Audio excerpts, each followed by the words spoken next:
Of them in that far corner. This time Odjick has Brown tied up. He lands some left hands. Brown trying to wrestle with him rather than slug at him. Now Brown's got a hand free. Odjick gets his face right into his chest, drives him up against the boards, and it's more like an Arthur Murray dance. Yeah, now they go to the ice. Oh, Odjick, I'll tell you, he might get 2 minutes for instigating. He went right after Brown, and he landed about 3 punches, and then he got him in an arm lock, and he lifted Brown up against the glass and then threw him down to the ice and was on top of him. Let's give the decision this time in the rematch to Gino Odjick. Boy, is he game or what? Went right after Dave Brown.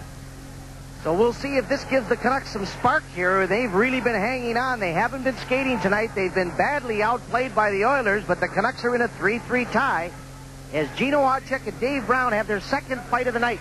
Odjick, 2 minutes for being the instigator, plus 5 minutes for fighting. For the Oilers, number 32, Dave Brown, 5 minutes for fighting.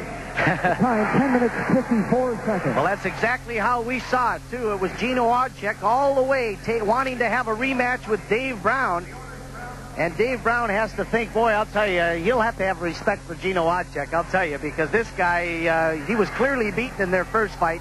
And Pat Quinn even confirmed that on our interview in the second period intermission. But Big Gino has become a real favorite with not only the team here, but Canuck fans in British Columbia. Takes on the big guy, and he gets an extra 2 minutes for being the instigator. And Edmonton will go on the power play for the 7th time tonight. And get the Canucks on the board. Throwing rights at each other, mostly short jabs. Now they're along the boards at close quarters. Agnew gets in a couple of lefts this time. He's doing all right against McGuire. Now they're against the boards again.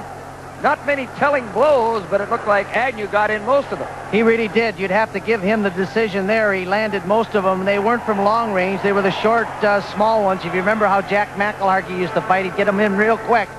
Well, that's what Jimmy Agnew did with McGuire, right in front of the Vancouver bench.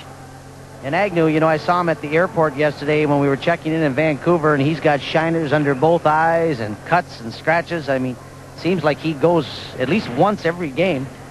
I think that's his 10th or 11th fight this year.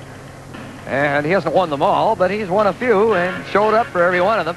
I don't know if he expected a fight in this case. McGuire took him in on the boards by the Vancouver bench and threw the gloves off right away. And they both go to the box.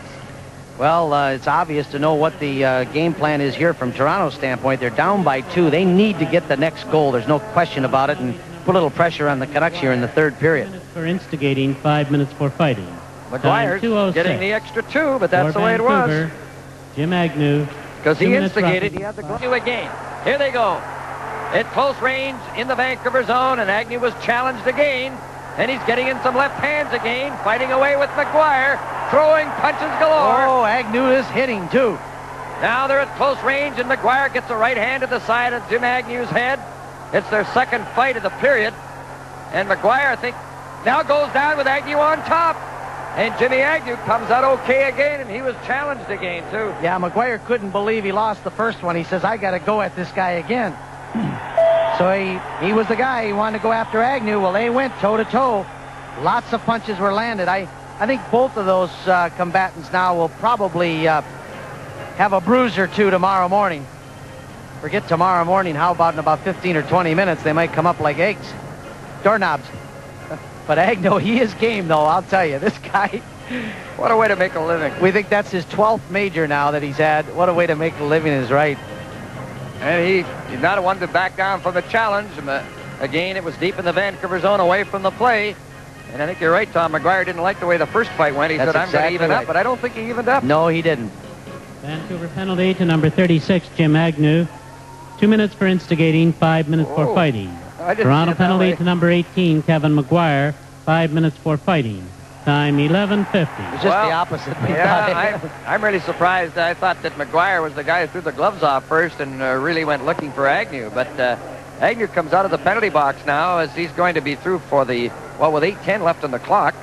He could still stay at the penalty box. No, he's arguing the extra 2 minutes. He can't believe it himself. Why would he go to the dressing room? I don't know. 8:10 left in the game. Unless he said something, maybe, eh? But he gets a total of 7 minutes, and perhaps he was injured in the fight, but he could still be involved in the game and stay in the penalty box as McGuire's doing. McGuire got 5 minutes. Agnew got 7 minutes, 8:10 left in the game, but Agnew has gone to the dressing room. Well, the Leafs down by 2 goals, 0 for 5 on their power play tonight. Will have a man advantage now, though.